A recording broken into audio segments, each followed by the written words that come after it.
nombre del Padre, y del Hijo, y del Espíritu Santo. Amén. Alabado sea Jesucristo. En la anterior charla, segundo capítulo de la que estoy llamando Esencial Conferencia, se habló de Juan 23 y de los comienzos del concilio. Ahora, en este tercer capítulo que recién comenzamos, se hablará de Pablo VI y de la reanudación del Vaticano II.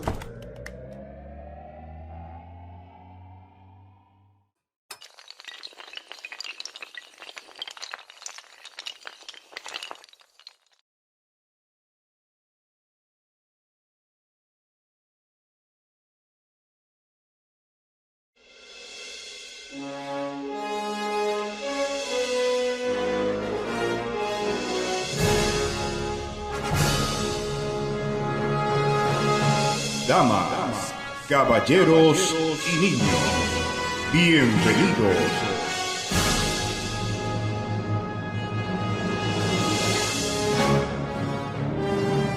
a el espectáculo más divertido de todos los tiempos.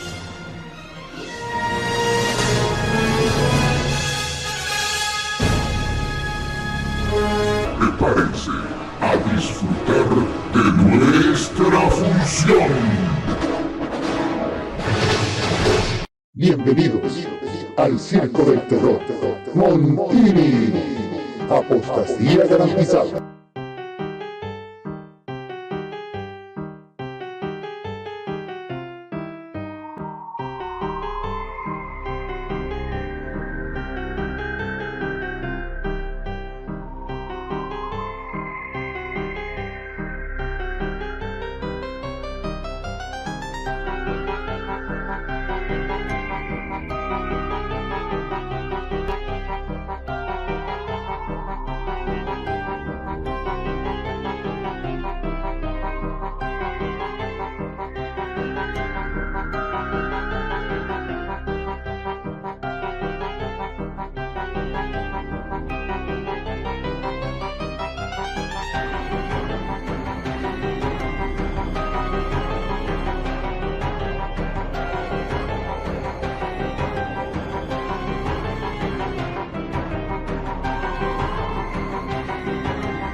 Pongamos mucha atención, pues el contenido va a ser de órdago. Adelanto que cada frase, cada acción de Pablo VI que vamos a narrar sería para comentarla largo y tendido, pero no puede ser así, pues entonces la conferencia sería interminable. Bien, ¿quién fue Giovanni Battista Montini? Nace en la provincia de Brescia el año 1897. Sus padres, Giorgio y Judith, compartían la pasión por la política de izquierdas. De 1916 a 1920, por motivo de salud, siguió como externo los cursos teológicos del Seminario Diocesano de Brescia. Montini decía que no se sentía llamado al estado clerical, que a veces le parecía estático, cerrado, más interesado en conservar que en promover. Y si no está llamado, ¿por qué entras? Desde 1924 va a trabajar en la Secretaría de Estado, teniendo además desde el siguiente año el cometido de asistente eclesiástico de la Federación Universitaria Católica Italiana. De este último puesto, en 1933, se le obligó a dimitir, debido a sus ideas filomodernistas.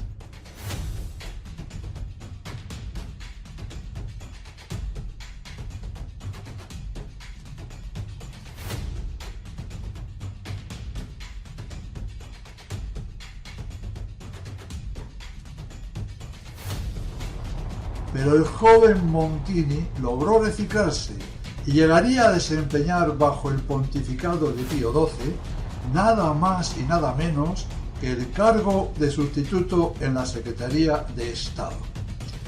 Ya vemos el poder del modernismo en tiempos de Pío XII. Cuando de Lubac fue exonerado de la enseñanza, expulsado de Lyon y empujado de un lugar a otro, Montini, desde su privilegiado puesto en la Secretaría de Estado, le envió palabras de ánimo y adhesión, así como también para Congar y Chen.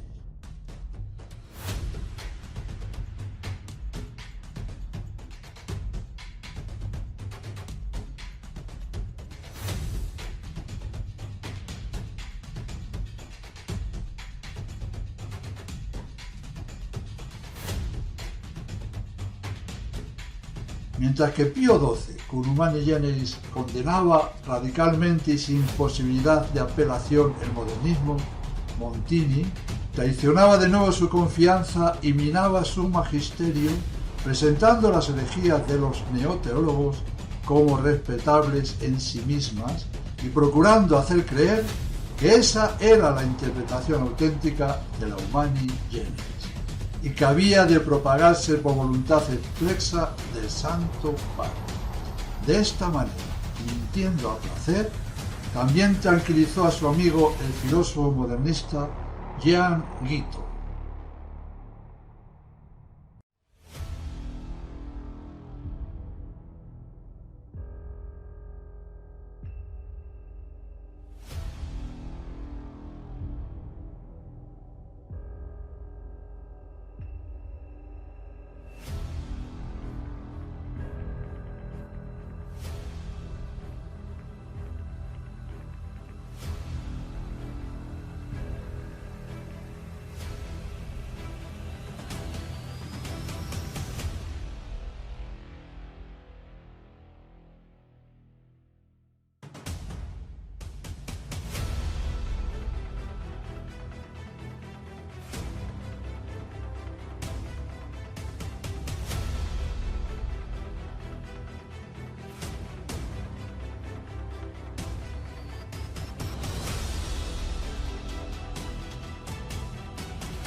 Aquí vemos el modernismo de Montini tocante a la autoridad de la Iglesia, a la que ve como el elemento moderador en el proceso evolutivo de la doctrina, que sería en la filosofía de Hegel y de todos sus seguidores la tesis, mientras que el elemento progresista sería la élite modernista, inmersa en la vida y en la pastoral, que haría el papel de antítesis, y de la lucha entre estas dos fuerzas opuestas nacen los progresos y los cambios, es decir, la síntesis.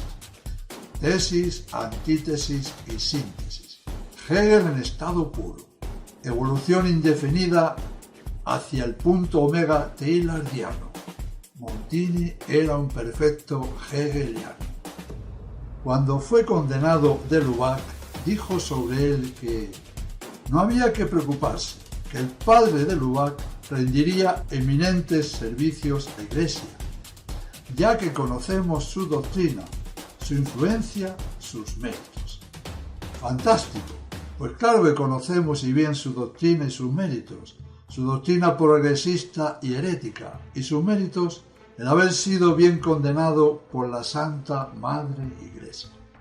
También en nombre del Papa Pío XII expidió una carta desde la Secretaría de Estado en la que elogiaba al modernista Maurice Blondel y le decía que su obra filosófica era una preciosa contribución para comprender mejor el mensaje cristiano.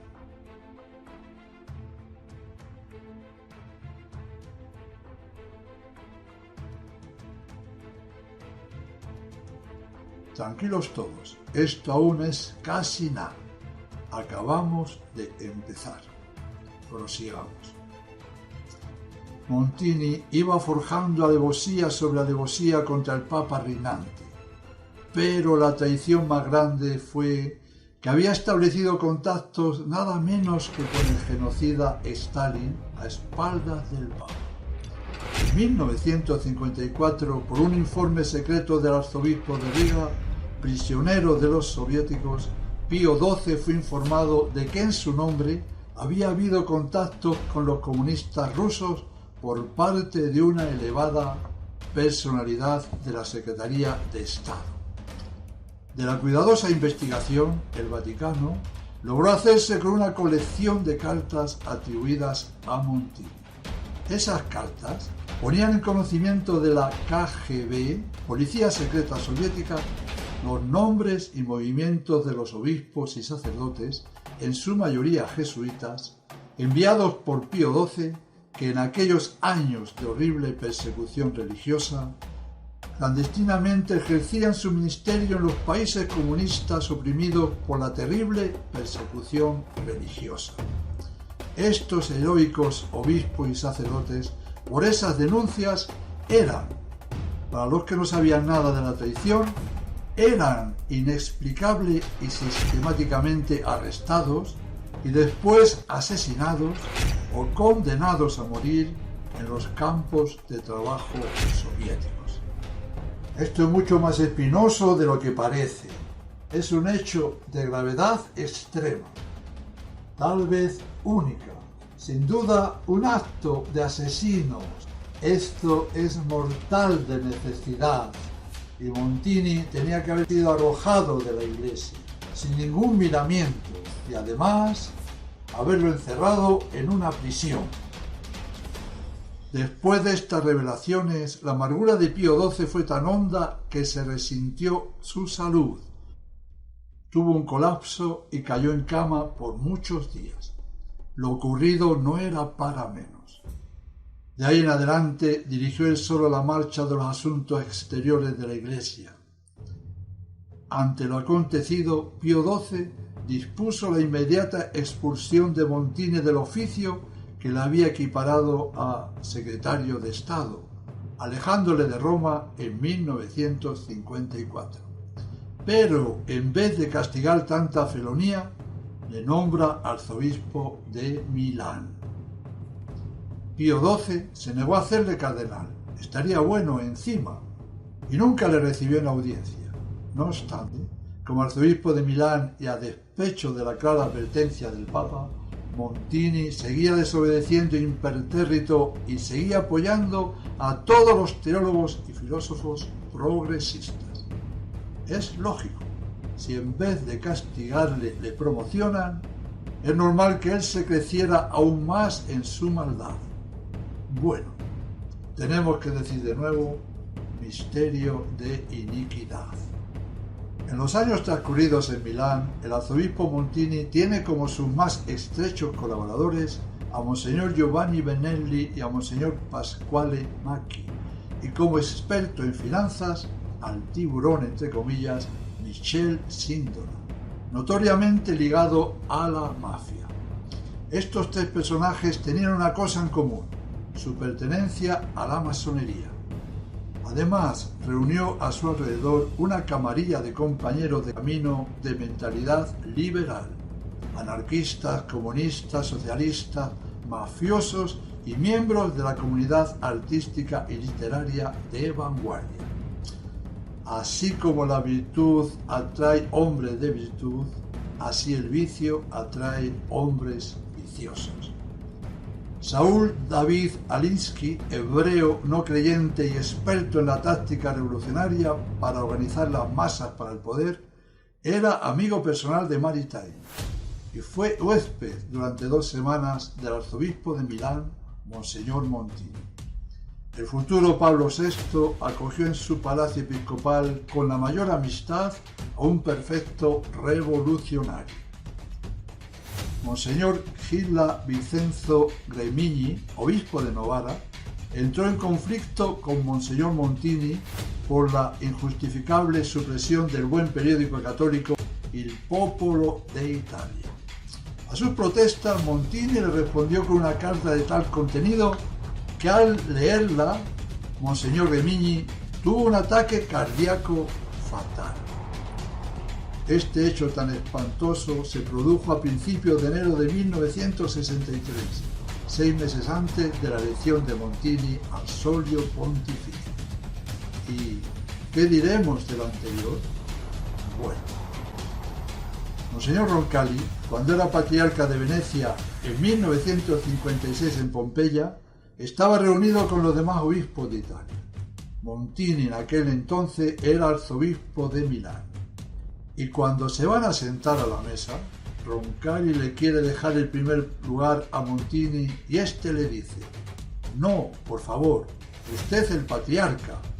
Y Roncalli le responde: «El arzobispo de Milán merece esta atención, puesto que un día él será papa». En 1956 ya se sabía que Montini iba a ser papa. Recordemos lo que decía Bellegrandi: son los dueños los masones, han tomado el poder, son los que manejan la iglesia. La etapa de infiltración fue hasta el concilio, a partir de aquí tomaron el poder totalmente. Han conseguido colocar a varios de los suyos en el papado y a muchísimos en toda la jerarquía. Roncalli fue puesto para hacer su misión, el concilio, pero en realidad el que importaba era Montini. Pío XII, antes de morir, había dejado dicho que Montini no fuera creado nunca cardenal, por lo cual era necesario poner un papa de transición para que llevara a cabo el objetivo de convocar un concilio y de nombrarle cardenal, para que de esta manera pudiera ser elegido papa. Por eso, en el primer consistorio, 15 de diciembre de 1958, al primero que consagró como cardenal Juan XXIII fue a Montini, al primero de todos. Ambos se conocían y se trataban anteriormente bastante. 18 días después de la muerte de Roncalli, el 21 de junio de 1963, salía elegido nuevo pontífice su amigo Giovanni Battista Montini. Apparve il protodiacono Ottaviani. Annunzio vobis, gaudium magnum, habemus papam.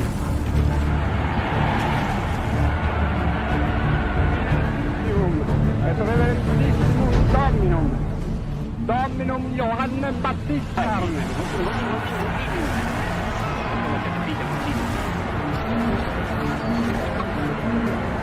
Sante Romane Ecclesiae, Cardinale Montini.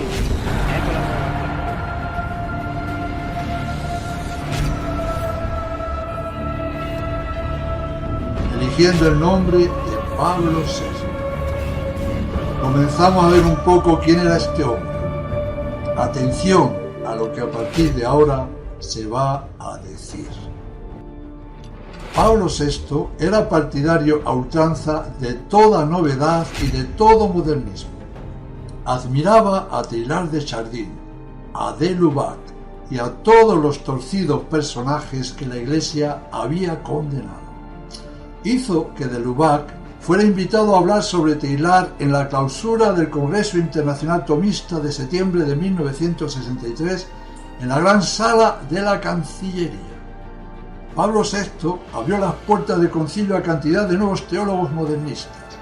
De 201 teólogos que había en septiembre de 1962, se pasó a 480 a finales del concilio. Esto es gravísimo. Y además, en premio a sus herejías, se pasaron los años viviendo, comiendo y festejando de las rentas de la Iglesia. El dinero de la Santa Madre Iglesia es para fomentar lo divino y no a Satanás. Montini les mostraba su aprobación. los recibía en audiencias privadas y les alababa su colaboración. Pablo VI era totalmente liberal. Se empeñaba y luchaba en defender las ideas liberales. Admitía en el Instituto Bíblico a profesores que habían sido expulsados por el Santo Oficio por negar dogmas de fe. Dejaba que el funesto Hakkun siguiera haciendo de las suyas. Pablo VI fue el promotor más ardiente de la causa ecuménica. Roma, es decir, Pablo VI, dejaba circular por todo el mundo el catecismo holandés, al que había que llamar catecismo de las herejías, pues negaba todo: los ángeles, el sacerdocio, la presencia real, la encarnación. Circulaba también con toda impunidad la Biblia ecuménica, fraudulenta y plagada de errores. El Concilio Vaticano II, suspendido por la muerte de Juan XXIII, fue inaugurado de nuevo por Pablo VI el 29 de septiembre de 1963.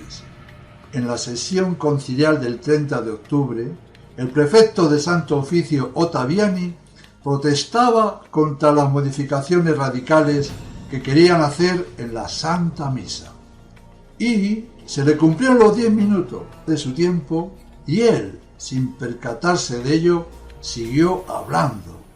Y le cortaron la megafonía. Y Ottaviani, al ver en la asamblea risas, sin comprender la razón, rascando el micrófono con los dedos, cayó en la cuenta de la situación, de que había estado hablando como un mudo, y abochornado y humillado, tuvo que sentarse. ¡Qué vergüenza! Se habían burlado del más poderoso cardenal de la curia, y los padres conciliares, por llamarles de alguna manera, aplaudían con alegría. En eso iban transformando la Iglesia en un circo de payasos, pero de payasos llenos de maldad y de dolo.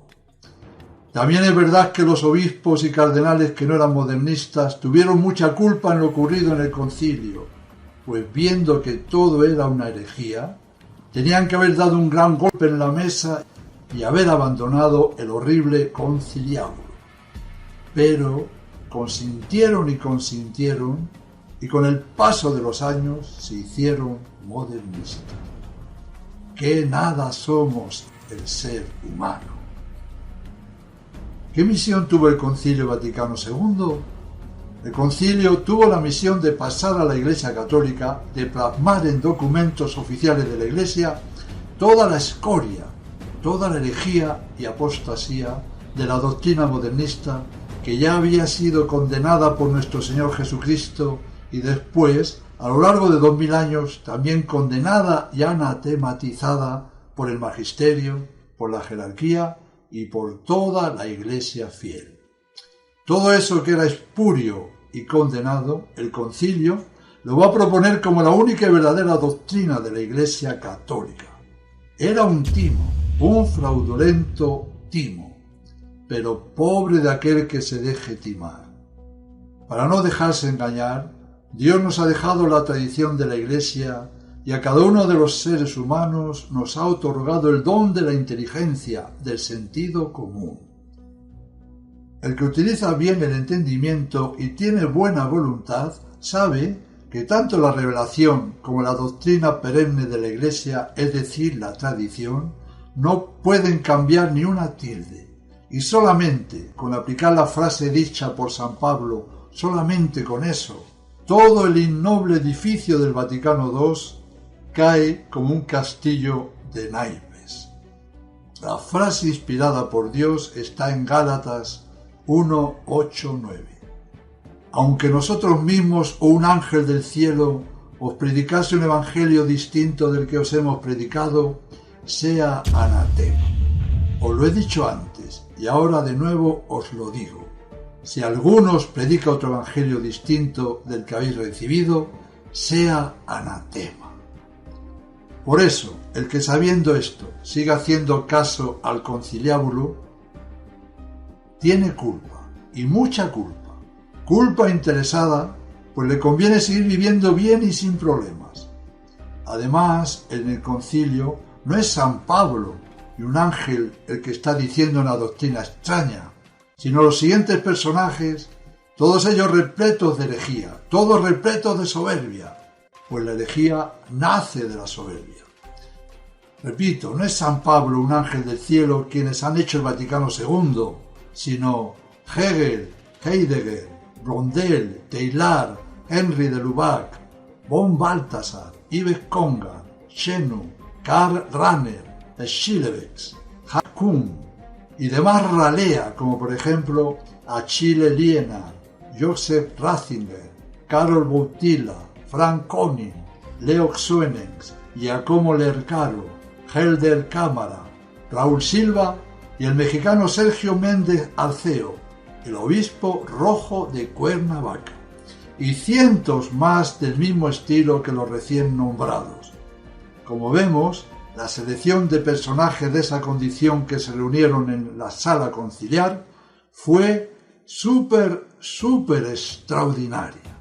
Congar ponía de relieve el grandísimo influjo que estos nefastos protagonistas y muchos otros más tenían sobre los padres conciliares, sobre todo Rahner, y decía que el ambiente que imperaba era Rahner dixit ergo verum est. Rahner lo ha dicho, luego es verdad. Increíble, bochornoso y terrible. ¿Y quiénes auspiciaron todo esto? Roncalli y Montini. El concilio declaró que la doctrina oficial de la Iglesia a partir de ese momento iba a ser el modernismo, y así lo plasmó en sus documentos y lo refrendó con su autoridad. La Iglesia que propugna el concilio ya no es la católica. Ellos se han salido de la Iglesia. La Iglesia del concilio es una secta más, pero una secta de AUPA, pues el modernismo es la cloaca de todas las herejías. Por lo tanto, la Iglesia modernista no tiene que ver nada con la Iglesia católica. Eso sí, ellos están ocupando todos y los mismos lugares que ocupaba la Iglesia católica. Han tomado los edificios e iglesias a saco y los utilizan para sus perversos fines. Bueno, del importante tema del concilio se hablará en otra charla. Pablo VI, durante el concilio, el 4 de octubre de 1965, tomó un avión y se fue a la ONU, y allí, en la sede del templo masónico del mundialismo laico anticristiano, en un discurso les dijo: además de nuestro homenaje personal, nosotros les aportamos aquel del Segundo Concilio Ecuménico del Vaticano. Nosotros tenemos conciencia de vivir el instante privilegiado donde se cumple un deseo que llevamos en el corazón desde hace 20 siglos. Analicemos la frase. No solo personal, sino también para el concilio es un instante privilegiado. Es un hito, un antes y un después. ¿Por qué dijo 20 siglos y no 2 o 3, etcétera? Y además dice, nosotros. 20 siglos antes de 1965, ¿quiénes estaban? Volvemos a lo mismo. ¿Eran los apóstoles que querían llevar un deseo a los masones de la ONU? ¿Quiénes eran los que hace 20 siglos estaban de acuerdo con lo que estaban haciendo ahora los masones? Sus padres, la sinagoga. Allí les dijo, sin decirlo, que él estaba de acuerdo con ellos y que pertenecía a aquellos que tenían ese deseo desde hace 20 siglos. Además, en ese discurso panegírico repleto de alabanzas sin cuento a la Organización de las Naciones Unidas, les siguió diciendo: lo que vosotros proclamáis aquí son los derechos y los deberes fundamentales del hombre, su dignidad y libertad, y ante todo la libertad religiosa. Sentimos que sois los intérpretes de lo que la sabiduría humana tiene de más elevado. diríamos casi su carácter sagrado. Pablo VI en aquella ocasión fue a rezar a la sala sincretista llamada Cámara de Meditación de la ONU, frente a un altar de un Dios que no tiene nombre, pero al que cada uno puede dar el nombre que quiera. Por supuesto que solamente entrar en este tétrico lugar masónico en estado puro conlleva el anatema más rígido. En enero de 1964 va en peregrinación a Tierra Santa y en Jerusalén se reúne con el patriarca ortodoxo de Constantinopla, Atenágoras I, masón del grado 33. Desde esta peregrinación, Pablo VI comienza a llevar el efod, la joya de sumo sacerdote que el sanhedrita Caifás portaba cuando condenó a muerte a Jesucristo porque se había declarado Hijo de Dios. El efod, entonces, asume el significado de la negación de la divinidad de Jesucristo. El efod lo llevaban los sumos sacerdotes judíos. A la cabeza de la nueva iglesia que estaban haciendo, no iban a poner a un hebreo cualquiera.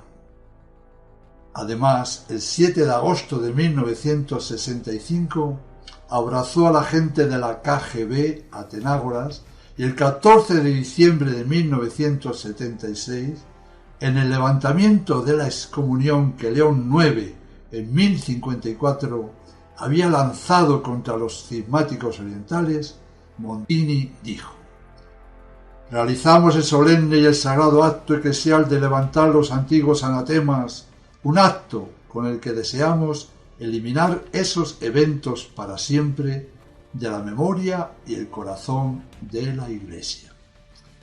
De esta manera tan terrible, la Iglesia católica pasaba a aceptar la falsa doctrina de las iglesias distintas y al mismo tiempo hermanas.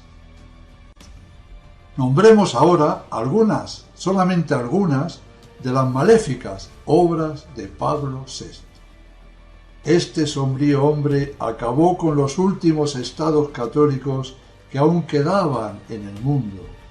Después de obligar con fiereza a España, Colombia y a algunos cantones suizos a renunciar a que la única religión del Estado fuera la católica, le tocó el turno a Italia.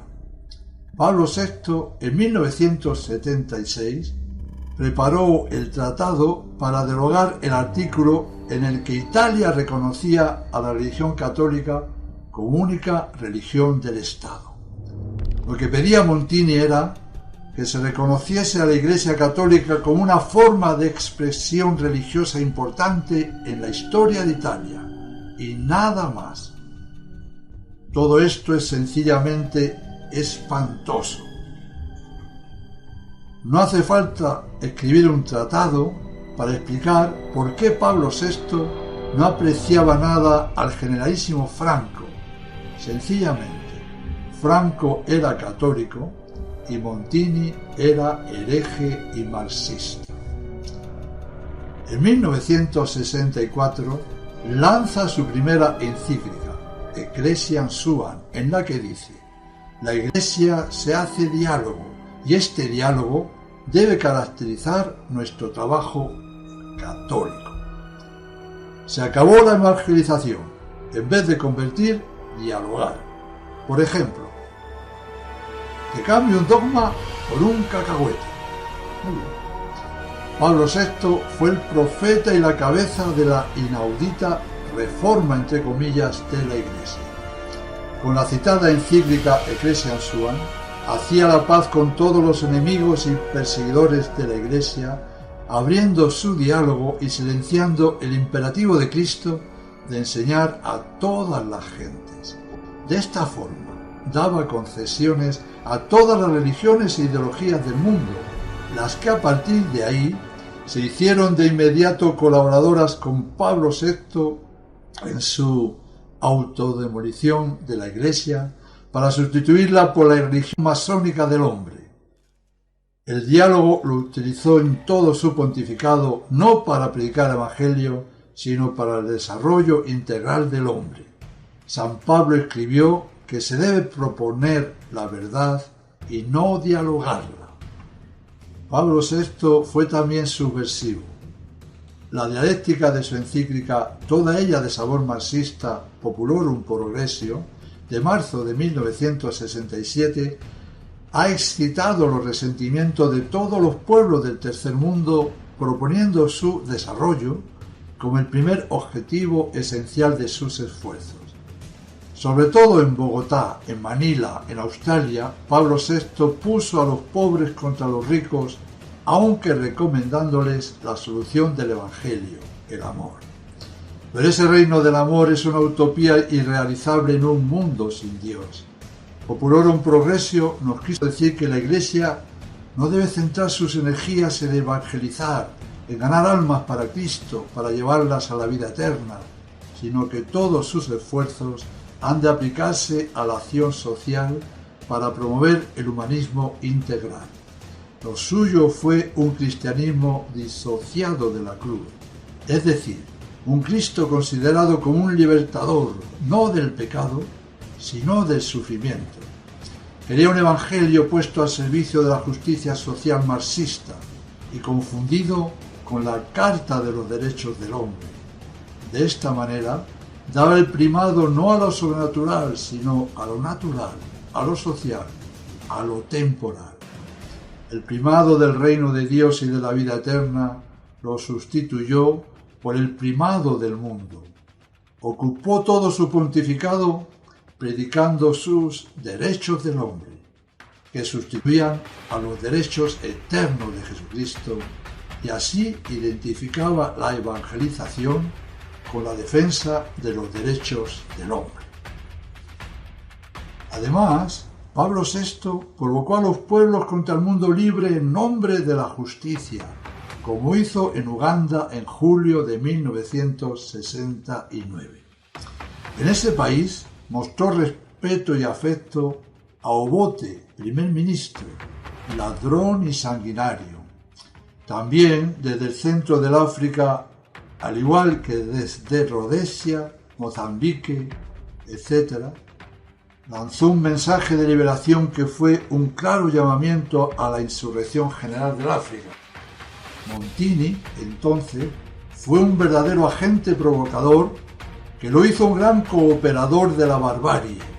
Además, él recibió en el Vaticano a terroristas y degolladores de mujeres y niños. En efecto, el 1 de julio de 1970, jefes del terrorismo de Angola, Mozambique, Guinea-Bissau y Cabo Verde fueron admitidos al besamanos. Además, también acudió a Colombia para apoyar a los campesinos e indirectamente a los guerrilleros. Pablo VI, el 13 de mayo de 1967, en el 50 aniversario de las apariciones, fue a Fátima. ¿A qué fue? Veamos. Al presidente de Portugal, Salazar, magnífico gobernante católico, lo humilló sin ningún rubor al no recibirle como exige la dignidad de un jefe de Estado. Lo recibió como un ciudadano cualquiera. La prensa subrayó aquel gesto de desprecio ostentoso que Pablo VI tuvo con aquel buen gobernante y con aquel pueblo todavía profundamente católico. No quiso visitar, no se dignó siquiera visitar los lugares de las apariciones. Cuando llegó a Fátima, en vez de acercarse a saludar y rezar a la Santísima Virgen, lo primero que hizo fue subirse al podio para saludar a la multitud y al pasar delante de la Virgen ni siquiera se dignó alzar los ojos para mirarla. Hay más. Montini fue hacia la imagen de la Virgen para poner un rosario de plata entre sus manos, pero al no lograrlo, lo arrojó a sus pies. Esta torpe acción denota el poco respeto que tenía hacia Nuestra Señora. Tampoco recitó rosario con la multitud. Por las imágenes transmitidas se vio, y además los periódicos también lo relataron, que Pablo VI no había rezado siquiera ni un solo Ave María. La Virgen de Fátima habló del gravísimo peligro en que se hallaba el mundo de ser invadido por el maléfico comunismo y nos dio la clave para evitarlo, pero no se la hizo caso y el marxismo se apoderó de medio mundo. Montini no podía tener ninguna amistad con esta aparición, pues él era un decidido comunista y a escondidas había negociado, había ayudado al monstruoso sistema.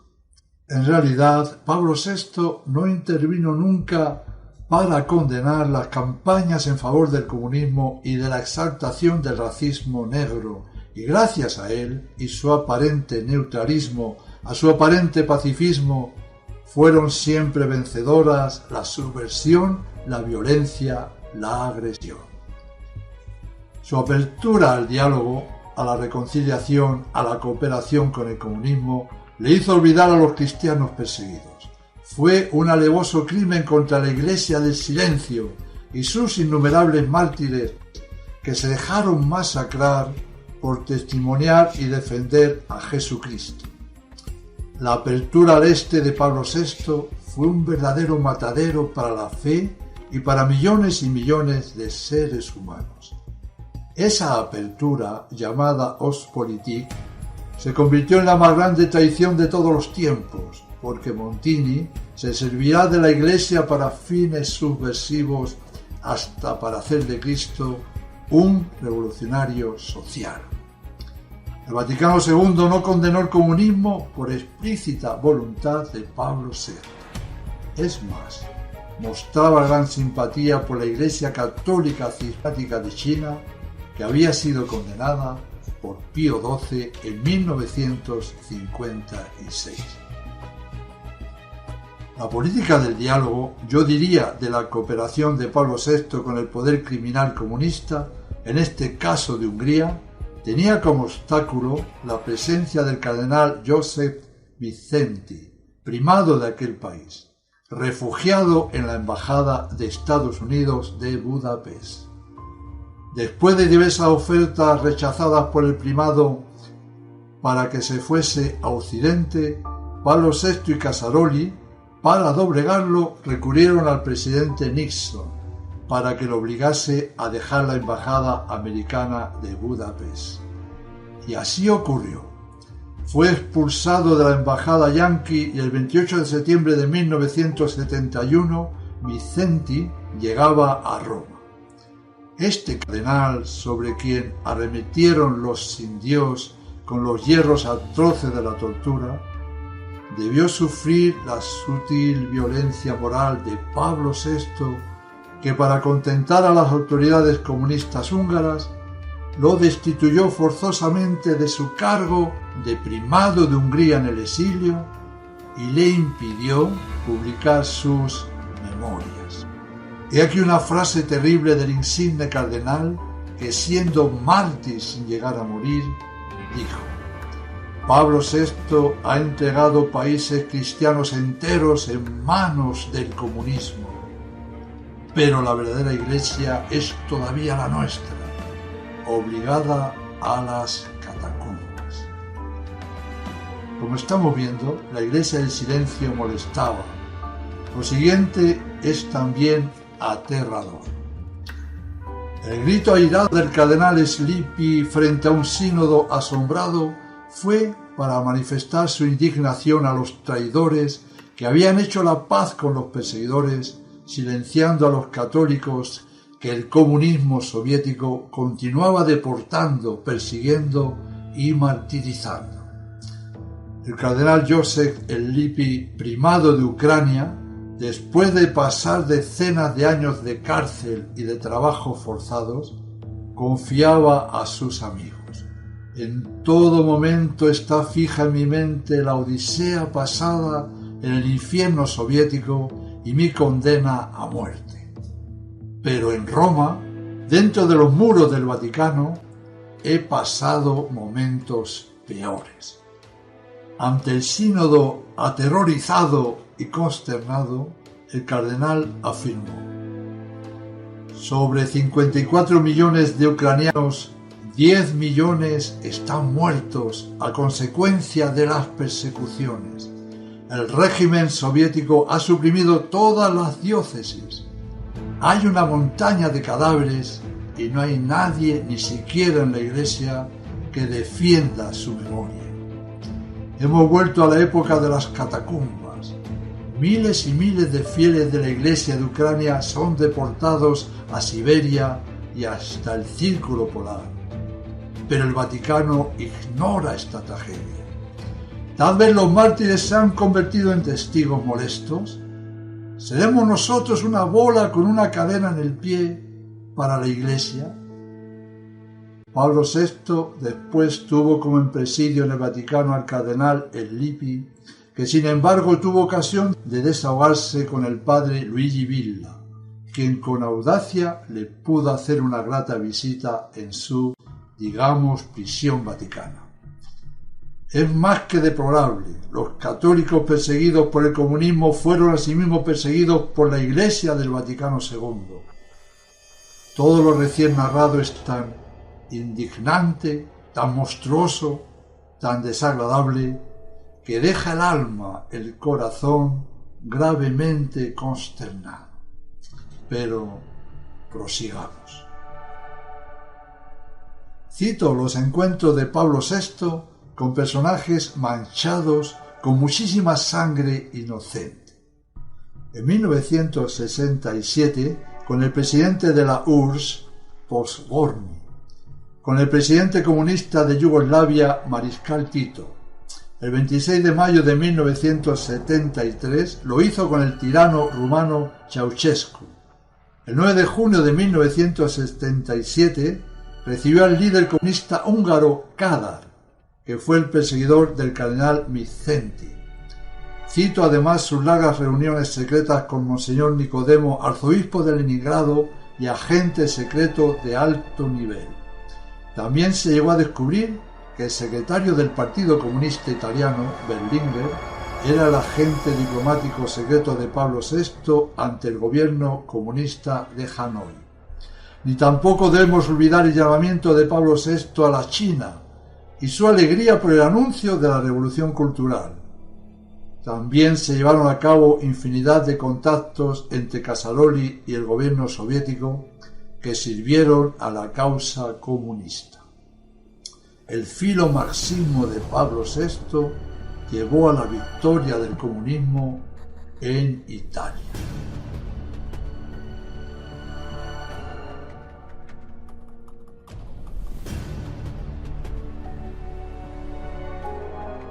Fue particularmente infausto el continuo contacto y apoyo que Pablo VI tuvo con el Consejo Mundial de las Iglesias, dominado por los soviéticos y conocido por su financiación a terroristas y a guerras de liberación en América Española y en África. Montini escogió el engañadizo eslogan de «La Iglesia de los pobres», pero que en realidad no es sino una mentalidad laica masónica marxista.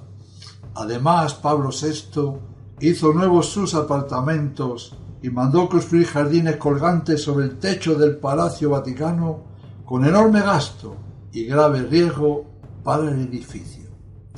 Menudo amor a la pobreza tenía el interfecto.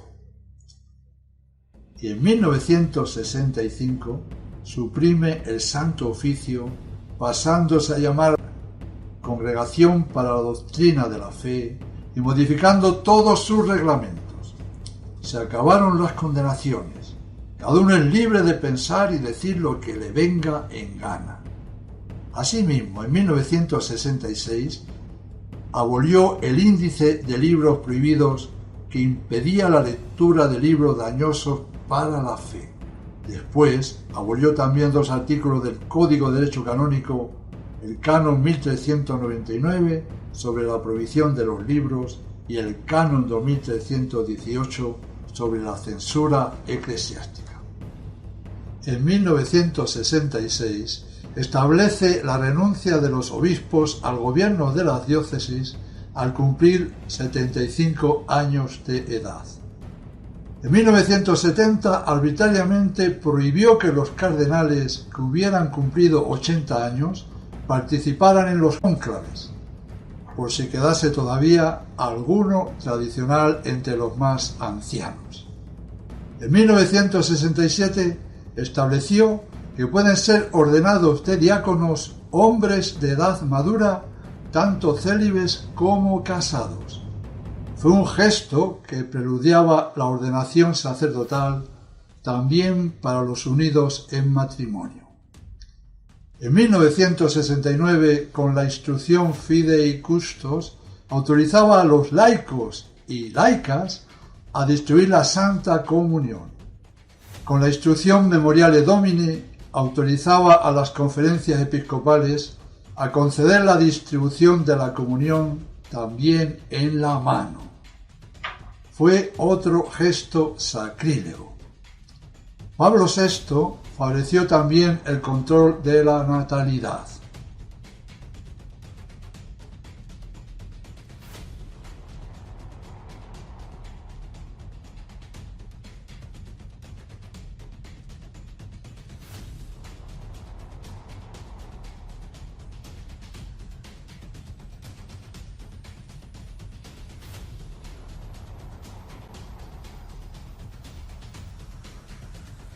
Pablo VI, en los matrimonios mixtos, esto es, cuando se casa un católico con otra persona que profesa diferente religión, elimina al cónyuge no católico la solemne promesa de dejar bautizar y educar a los hijos en la Iglesia Católica. Fue una normativa que pasó luego al Código de Derecho Canónico de 1983, Canon 1125. Pablo VI aceptó la cremación de los muertos. Este nuevo rito es totalmente contrario a la tradición apostólica y estaba regulado por el viejo código en el Canon 1203. Por respeto a la resurrección, al cuerpo siempre se le daba tierra. Quemar los cadáveres es doctrina masónica, pues ellos niegan la resurrección de los muertos. El Santo Oficio, en 1926, dijo que la incineración era una práctica bárbara contraria no solo a los cristianos, sino hasta al respeto natural tenido por los cuerpos de los fallecidos, y que adoptar o favorecer esta práctica es acto impío y escandaloso, y por ello gravemente pecaminoso. El 29 de enero de 1965 entregó a los musulmanes el estandarte de Lepanto, que había sido arrebatado al almirante turco en la gran batalla del 7 de octubre de 1571, que salvó al occidente cristiano de la ocupación musulmana, trofeo insigne que fue conservado más de 400 años en Santa María la Mayor como exvoto a la Virgen titular, protectora de la cristiandad. San Pío V instituyó la fiesta de Nuestra Señora del Rosario precisamente para perpetuar el recuerdo de aquella victoria debida solamente a la intercesión de la Virgen Madre de Dios. Entonces Pablo VI, cumpliendo ese vergonzoso gesto, estaba además agraviando a la Virgen del Rosario. Pablo VI acompañó aquella entrega con un breve a la autoridad turca, significando así con este gesto infame que las guerras de religión habían terminado para siempre. Esta innoble acción quiere decir muchas más cosas que a lo que a primera vista se pudieran ver. Es un gesto de los más espeluznantes y aborrecibles que pudiera haber existido nunca. En diferentes audiencias generales y en diversos mensajes, Pablo VI llegó a decir cosas tan aberrantes como las que siguen. 6 de diciembre de 1972. ¿Existe Dios? ¿Quién es Dios? ¿Y cuál es el conocimiento que puede tener el hombre de Dios? Responder a estas preguntas nos llevaría a un discurso en 1000 discusiones teológicas. Por favor, si hasta un niño de primera comunión con su pequeño catecismo sabría responder perfectamente esas preguntas. 27 de junio de 1973. Todo tiene que cambiar, todo debe progresar. La evolución parece ser la ley que trae la liberación. Debe haber mucho de cierto y bueno en esta mentalidad. ¡Qué locura! Pablo VI sirvió con todas sus fuerzas a la causa ecuménica y la Iglesia Católica dejó de ser el único puerto de salvación. Tenía ecumanía y quería reunir todas las iglesias y todas las religiones.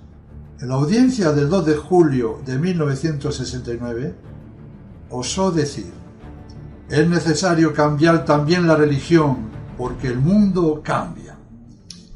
Y el 12 de enero de 1972 afirmó: ante nuestros ojos se abre una imagen desconcertante, la de las religiones inventadas por el hombre, intentos que a veces son extremadamente audaces y nobles. ¡Qué gracioso! 6 de diciembre de 1977. Las religiones no cristianas que la Iglesia respeta y aprecia. 6 de julio de 1977. Damos la bienvenida con sincero respeto a la delegación japonesa de la religión Koen-Kyo.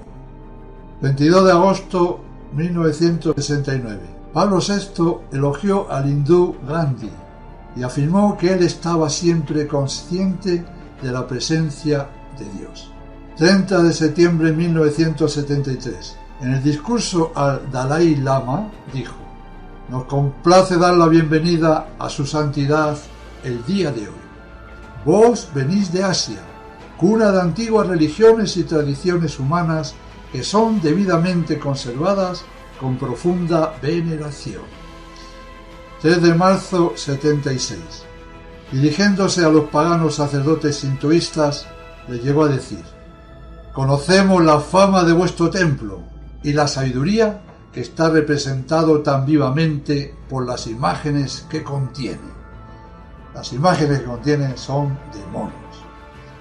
5 de septiembre del 73. Es un gran placer dar la bienvenida a los miembros del Tour Europeo de los japoneses budistas, los honrados seguidores de la secta Soto-Su del budismo. El budismo es una de las riquezas de Asia. 17 de enero de 75. En el discurso al líder espiritual del budismo tibetano le dijo: el Concilio Vaticano II ha expresado su sincera admiración por el budismo en sus diversas formas.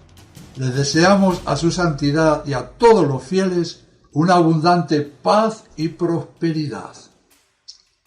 5 de julio 72. Es con gran cordialidad y estima que saludamos a tan distinguido grupo de líderes budistas de Tailandia. Tenemos un respeto profundo por sus tradiciones preciosas, preciosísimas. 8 de junio del 73.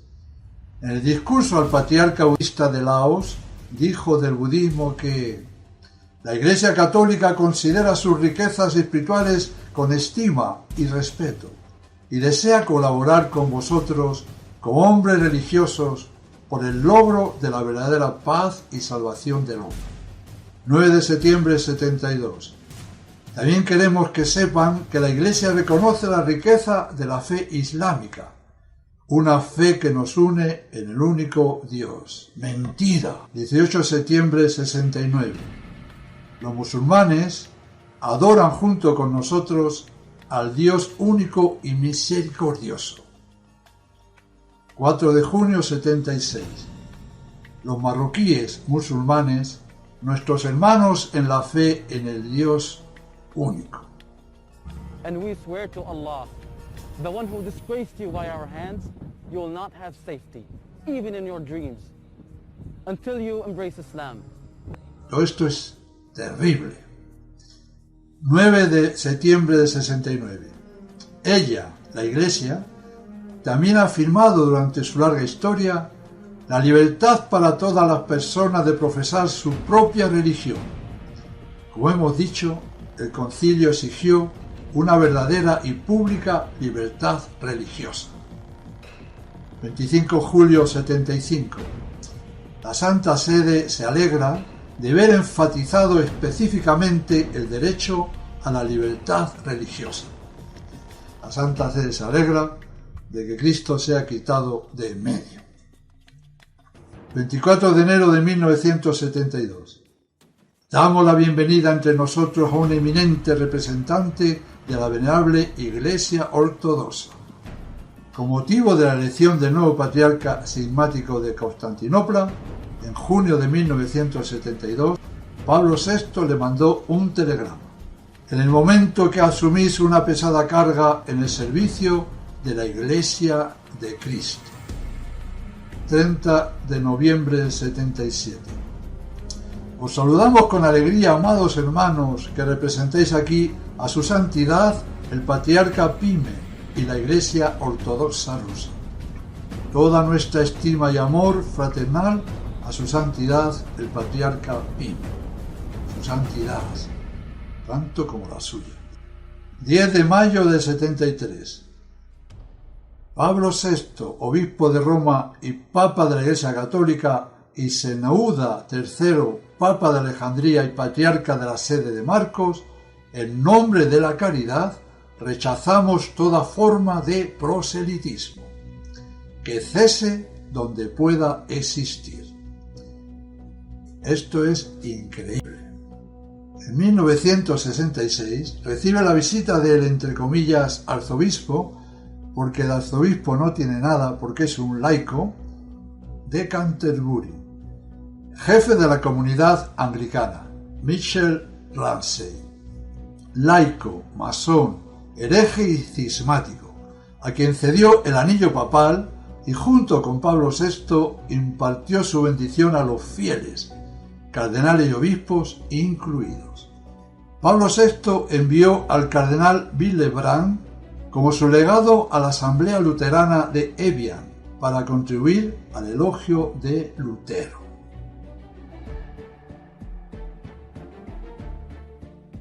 Montini se negó a recibir a 4.000 católicos tradicionalistas de todo el mundo, pero recibió en audiencia, en su lugar, a un grupo de rabinos talmudistas y al patriarca de los bonzos. Sobre los protestantes son tantas las cosas heréticas que dijo e hizo que no voy a citar, pues habría materia para rato. Pablo VI tenía un culto, una adoración tal por el hombre que llegaba a lo ridículo, a lo absurdo. Su idolatría por el ser humano era muy superior al de los humanistas ateos. Vamos a escuchar algunas cosas sobre el tema. El 5 de febrero del 72 dijo: tenemos fe en las Naciones Unidas. Y el 26 de abril del 68 afirmó que los principios de las Naciones Unidas puedan no solo ser proclamados, sino puestos en práctica. En mayo de 1976, en septiembre de 1977 y en mayo de 1978 dijo: este nuevo orden económico internacional que hay que construir sin cesar, la necesidad de construir un nuevo orden, la necesidad de construir un nuevo orden mundial, el desarme, un nuevo orden mundial. Esto es doctrina masónica total. La Iglesia nacida del Vaticano II no dobla sus rodillas ante Dios, sino ante el hombre, tal como ellos mismos dijeron en la clausura del concilio. Ha nacido la Iglesia conciliar, la Iglesia ecuménica, la Iglesia del culto al hombre. Veamos más discurso de Pablo VI. Agarrémonos fuerte, pues la verdad es que son impresionantes. 7 de febrero del 71. Todo honor al hombre. 1 de agosto del 69. No perdáis la fe en el hombre. 25 de marzo del 71. El hombre, a quien todas las cosas de la tierra deben estar relacionadas como su centro y corona. 18 de noviembre del 71. El hombre debe encontrar al hombre. 11 de abril 73. Siempre ansiosos de salvaguardar por encima de todo la supremacía del hombre. Toda esta riqueza doctrinal del concilio no mira sino a una cosa: servir al hombre. 27 de enero 74. El culto del hombre por el bien del hombre. 15 de febrero del 74. El objetivo final es el hombre. En su discurso del 27 de marzo del 60, en Turín dijo: «No llegará un día en que el hombre moderno, a medida que sus estudios científicos progresen y encuentren las realidades ocultas detrás del rostro mudo de la materia, a prestar sus oídos a la voz maravillosa del espíritu que palpita en ella? ¿No será la religión del mañana? Pero esto es panteísmo». Sigue diciendo: «Nuestro humanismo se vuelve cristianismo y nuestro cristianismo se vuelve geocéntrico, tanto que podemos igualmente afirmar: para conocer a Dios hay que conocer al hombre». 29 de diciembre de 68. El misterio cristiano que descansa sobre el hombre. El misterio cristiano descansa sobre Cristo, no sobre el hombre. 28 de abril de 69. En el análisis final no hay riqueza verdadera sino en el hombre. 20 de julio de 69. Nos haría bien meditar sobre el hombre. 28 de julio 71. La dignidad del hombre. Nunca seremos capaces de apreciarla y honrarla lo suficiente. El hombre se nos revela gigante, se nos revela divino. Se nos revela divino no en sí, sino en su principio y en su destino. Honor al hombre, honor a su dignidad, a su espíritu, a su vida. Honor al hombre, honor al pensamiento, honor a la ciencia. Honor al hombre, rey de la tierra, y ahora también príncipe del cielo. Todo blasfemias. 4 de septiembre de 68. Los temas que hoy preocupan a la religión, sea católica o no católica, todos convergen desde todas las direcciones sobre un tema central dominante, a saber, el hombre. Según la opinión casi unánime de los creyentes y de los no creyentes por igual, todas las cosas en la tierra deben estar relacionadas con el hombre como su centro y corona. 26 de septiembre de 73. Estamos extasiados de admiración por el semblante humano. 25 de diciembre de 76. Honremos a la humanidad caída y pecadora. Por encima de todos los condicionamientos ideológicos, la grandeza y dignidad de la persona humana debe surgir como el único valor que hay que promover y defender. 10 de junio 69. Porque en última instancia no hay verdadera riqueza sino en la riqueza del hombre. 17 de diciembre de 69. La Navidad es el cumpleaños de la vida, de nuestra vida. La Navidad es el cumpleaños de nuestro Señor Jesucristo, que bendito sea. 21 de diciembre de 74. Una feliz Navidad para vosotros. Es la fiesta humana. Es la fiesta humana. Todo lo anterior da infarto. Y acabo el tema diciéndole a Montini: pero hombre, hombre. Montini, amén de todo lo anterior, el 30 de noviembre del 69 impone la nueva liturgia de la misa, el Novus Ordo Missae, con el que derribó, destrozó, arruinó y acabó con la Santa Misa, cambiándola por un bajo y burdo servicio protestante. También arruinó la vida sacerdotal y religiosa, amén de los sacramentos, haciendo que algunos de ellos sean nulos, al cambiarles la materia o la forma. Del bautismo quitó los exorcismos solemnes y dejó el rito hecho una verdadera pena, sin ninguna fuerza espiritual. Ha permitido en la nueva misa la comunión en la mano y también distribuir la comunión a jóvenes portando vestidos indecentes. Ha desmantelado la música sacra con el uso de los tam-tam y del rock. Santo, santo, santo es el Señor. Santo.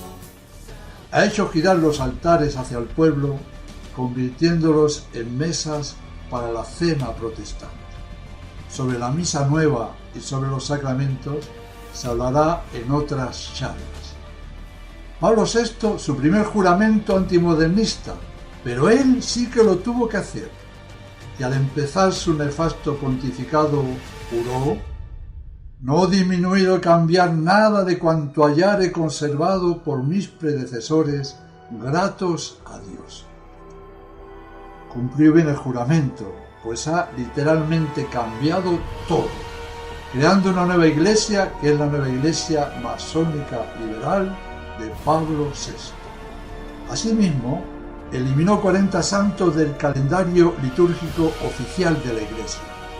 Y aún más doloroso fue que concedió más de 30.000 solicitudes a sacerdotes que querían volver al estado laical para así poder casarse. Esto es abominable, pues el sacerdote es sacerdote para siempre y jamás se podrá casar.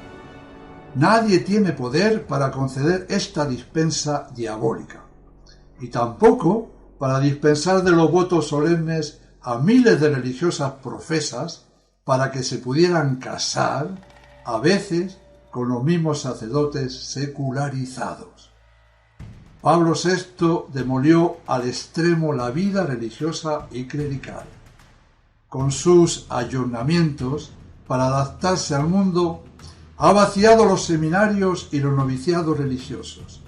Ha dado a la Iglesia sacerdotes sindicalistas de izquierda y ha reducido el mensaje de la cruz a un vil humanismo, haciendo de la religión una sierva del mundo, porque la religión para Montini debía ser renovada. Ha suprimido muchas fiestas de precepto. Ha eliminado la abstinencia de carnes de los viernes. Ha intentado varias veces suprimir la vida de clausura. Todavía hay más, y la que sigue es fuertísima. El 13 de noviembre de 1964 depone definitivamente la tiara, símbolo de los tres poderes del Papa, en presencia de 2.000 obispos. 2.000 obispos. Este diabólico gesto dice tanto. Este hombre infiltrado y vil renunciaba a la autoridad que conlleva el papado, demoliendo así el poder de la Iglesia católica. Esa tiara había sido llevada con gran dignidad y autoridad por muchos papas, y Montini ni siquiera quiso guardarla como una reliquia de la Iglesia, sino que se atrevió gozoso a subastarla. Como subastó la Iglesia, y en la puja el vencedor fue el demonio, que era él mismo. Y que conste bien, Montini era muy listo, y para desviar la atención de sí mismo, de que él era el principal culpable de lo que estaba ocurriendo, astutamente, civilinamente, calculadamente, dijo aquella frase bien estudiada el 29 de junio de 1972, el humo de Satanás ha penetrado por una grieta en el templo de Dios. Pablo VI fue el humo de Satanás y el fuego más ardiente. Y también fue uno de los mortales que mejor han servido al maligno a lo largo de toda la historia del mundo. En 1971 se inaugura en el Vaticano el aula de Pierluigi Nervi, ahora llamada de Pablo VI, dedicada para las audiencias generales. La verdad es que es una bazofia de sangre. En marzo de 1976 participa en el Vaticano en los ejercicios espirituales predicados por el cardenal Karol Wojtyła, arzobispo de Cracovia. Pienso que serían, pero que muy espirituales. No podía haber elegido a otro peor. Pablo VI quiso vivir su tiempo y abrir la Iglesia a todo progreso moderno. Se le ha visto recibiendo a inmorales hippies, cantantes y a escandalosas estrellas del espectáculo. Mejor decir, estrellas de Satanás, cuyo nombre no quiero ni siquiera pronunciar, vestidas con ropas escasas deshonestas. Y así también mucha parte del clero, viendo el mal ejemplo de su jefe, dejó de luchar contra la indecencia de la moda que Pablo VI había aceptado. Bendijo a los pentecostales que en la Basílica de San Pedro bailaban y gritaban como locos. El 20 de marzo de 1965, Montini recibió una audiencia privada a varios dirigentes del Rotary Club, importante grupo de proselitismo y captación masónica, a los que alabó su trabajo. Y el 3 de junio del 71, Pablo VI recibió una audiencia pública en el Vaticano a miembros de la Bana Iberit, poderosísima logia masónica, reservada exclusivamente a los judíos, a los que Pablo VI llamó mis queridos amigos. Montini se rodeó de auxiliares financieros como Sindona y Marcinkus, entre otros, mezclando a la Iglesia en inversiones gravemente inmorales. Las finanzas de la Iglesia se utilizaban para asuntos mafiosos, así como para blanquear dinero de la droga, etc.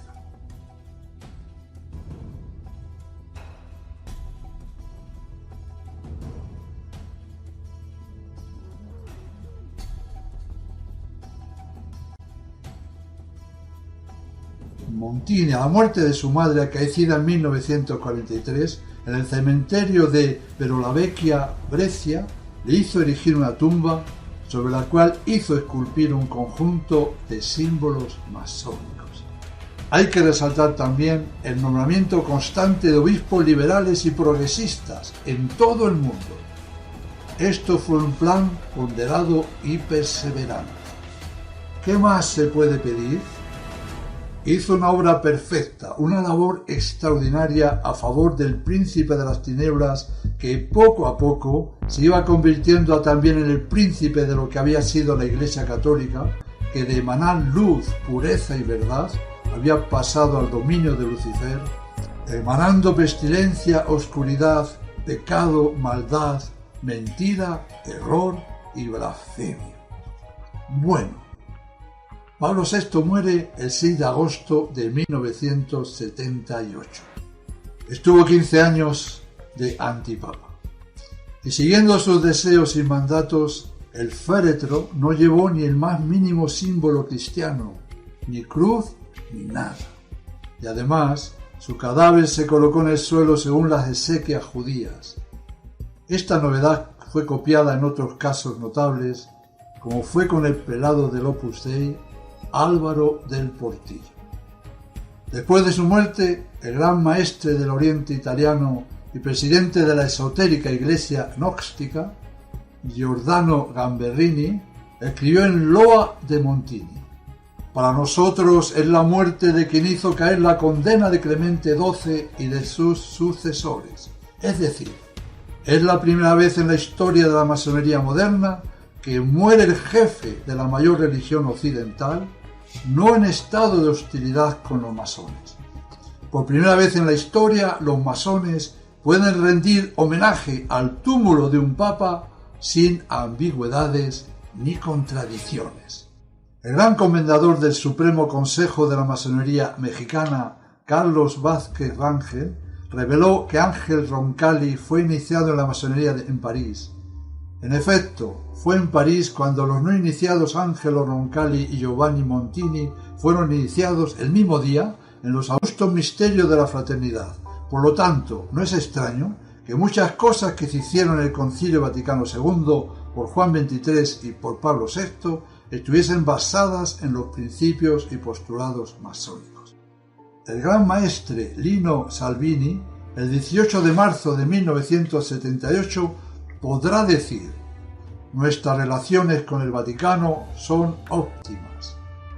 El señor Marsaudon, alto jefe de la masonería, en su libro El ecumenismo visto por un francmasón de tradición, hablando de Montini, ha escrito: se puede hablar verdaderamente de revolución, la cual, salida de nuestras logias masónicas, se extendió magníficamente hasta más allá de la Basílica de San Pedro. En una carta privada al conde León de Ponchis, experto en cuestiones masónicas, se lee: con Pío X y Pío XII, nosotros, francmasones, pudimos bien poco, pero con Pablo VI nosotros hemos vencido. Debemos notar que la Iglesia Católica siempre había condenado a la masonería. Comenzó a hacerlo el Papa Clemente XII en 1738.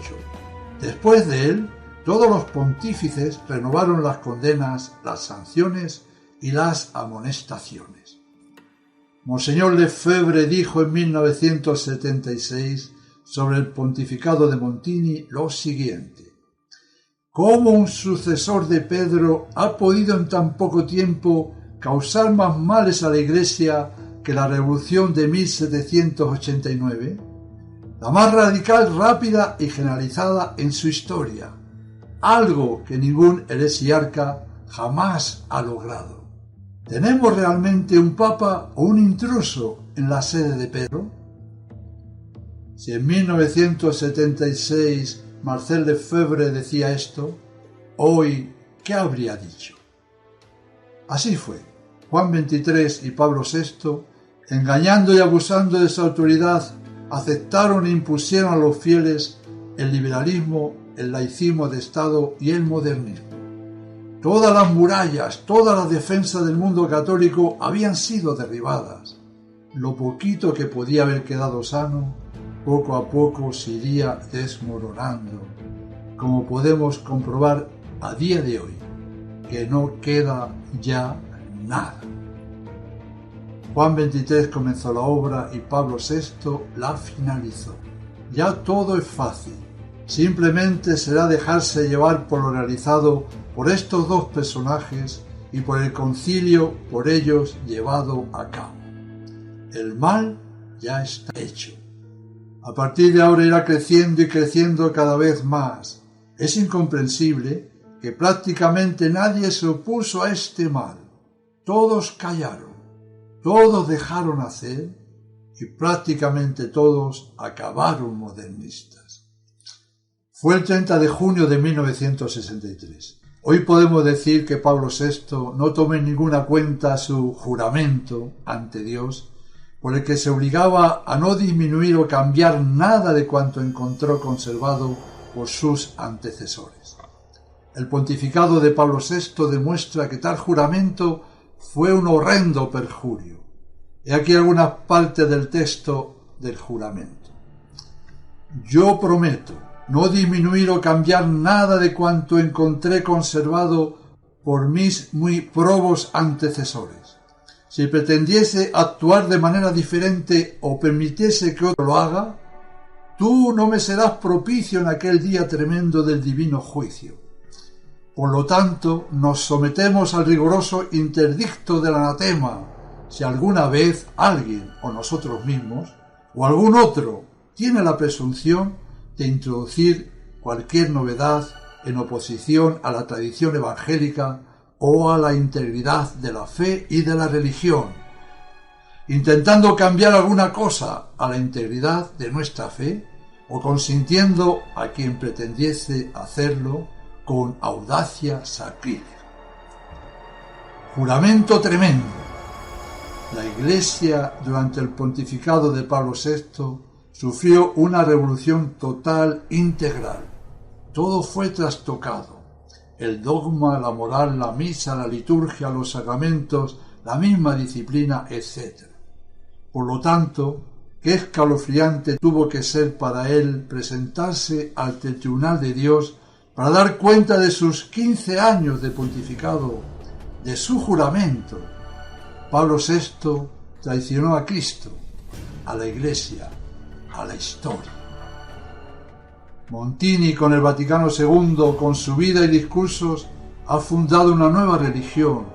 Esa nueva religión, llamada falsamente cristiana, pero que no cree en Cristo, considera al Hijo de Dios vivo, nuestro Señor Jesucristo, como un liberador, no del pecado, sino del sufrimiento. Su santo evangelio lo ha confundido con la Carta de los Derechos del Hombre y lo ha puesto al servicio de una falsa justicia social. Los derechos de Dios y sus mandamientos han sido abolidos en provecho de la exaltación de los derechos y gustos del hombre. Las misiones han pasado a ser un diálogo con las religiones falsas y los misioneros no van a convertir, no van a enseñar la verdadera religión, sino a aprender con avidez lo mucho bueno, entre comillas, que tienen las bárbaras e idólatras religiones paganas. Esa nueva y falsa religión roncalliana, conciliar y montiniana idolatra al hombre y ha hecho proclamar la libertad religiosa como derecho fundamental y absoluto del hombre, promoviendo un falso amor al hombre sobre el cual Pablo VI ha fundado su religión del hombre. Pero atención, como dice la Escritura, maldito el hombre que confía en el hombre y pone su fuerza en la carne y su corazón rechaza al Señor. Si les parece poco y aún quieren saber más sobre Montini, los escritos de Luigi Villa les pueden informar de bastantes cosas de las que yo prefiero no mencionar, por lo terribles y dolorosas que son. Solamente apuntar que Pablo VI promocionó y colocó en altos puestos de la jerarquía eclesiástica a prelados adictos a la sodomía.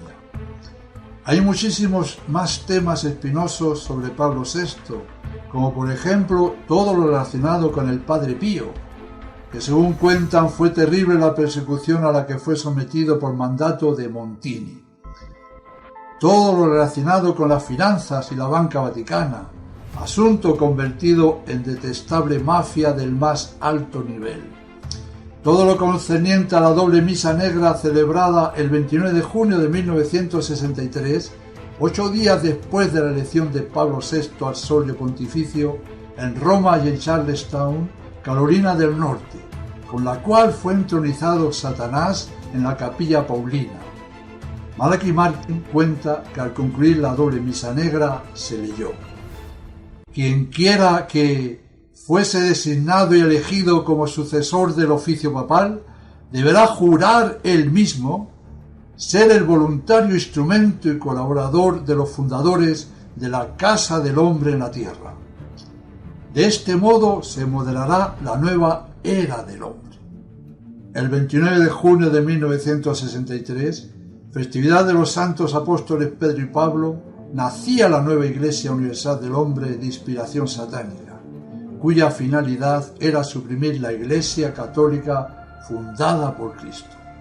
Y la verdad es que durante sus aborrecibles 15 años de pontificado, cumplió excelentemente su retorcida misión. Pablo VI apareció siempre ante el mundo como un hombre de izquierdas, un auténtico y típico progresista, así como un peligroso revolucionario. Pablo VI será considerado el gran corruptor de la Iglesia del siglo XX. Todo vale. Montini dejó la revelación, la tradición. Montini dejó a Jesucristo.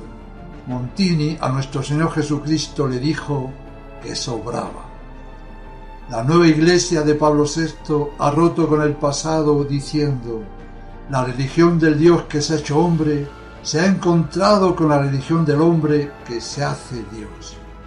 Luego, su nueva religión es la religión de la masonería. Pablo VI tenía una verdadera manía persecutoria con el hombre.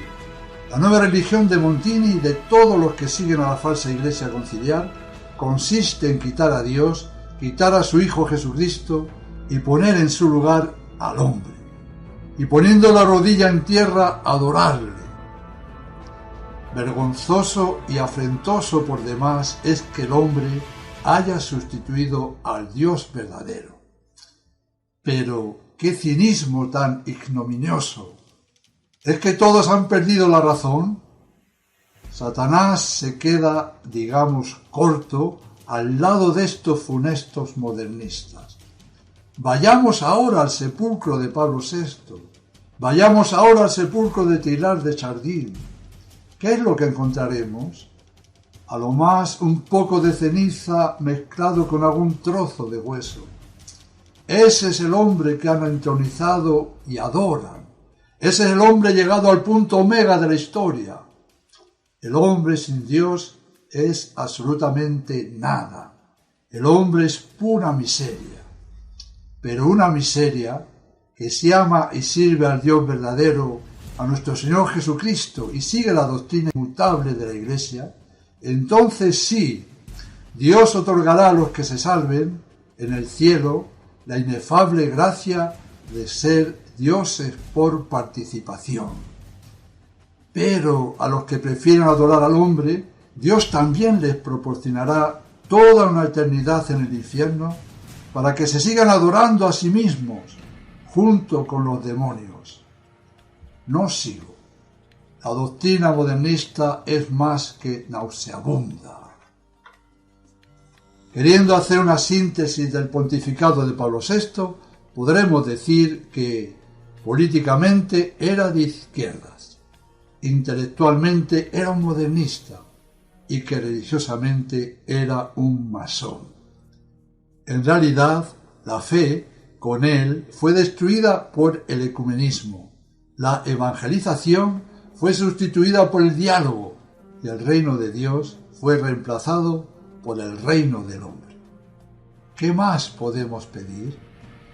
Si el modernismo, que es el liberalismo en la religión católica, está suficientemente reprobado, proscrito y condenado, ¿qué tendremos que decir del archimodernista Montini? ¿Qué tendremos que decir del tremendo fautor de herejías Pablo VI? ¿Qué tendremos que decir del funesto destructor de la Iglesia?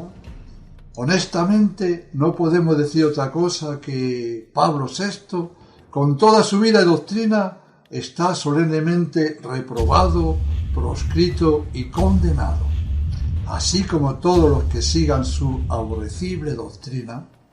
Que Dios permita no seamos ninguno de nosotros. La próxima charla, que será el 4º capítulo, tratará de las herejías plasmadas en el Vaticano II, de si fue solamente un concilio pastoral, etc., así como de algunos asuntos de la masonería eclesiástica. Pienso que la siguiente disertación va a ser muy entretenida y esclarecedora.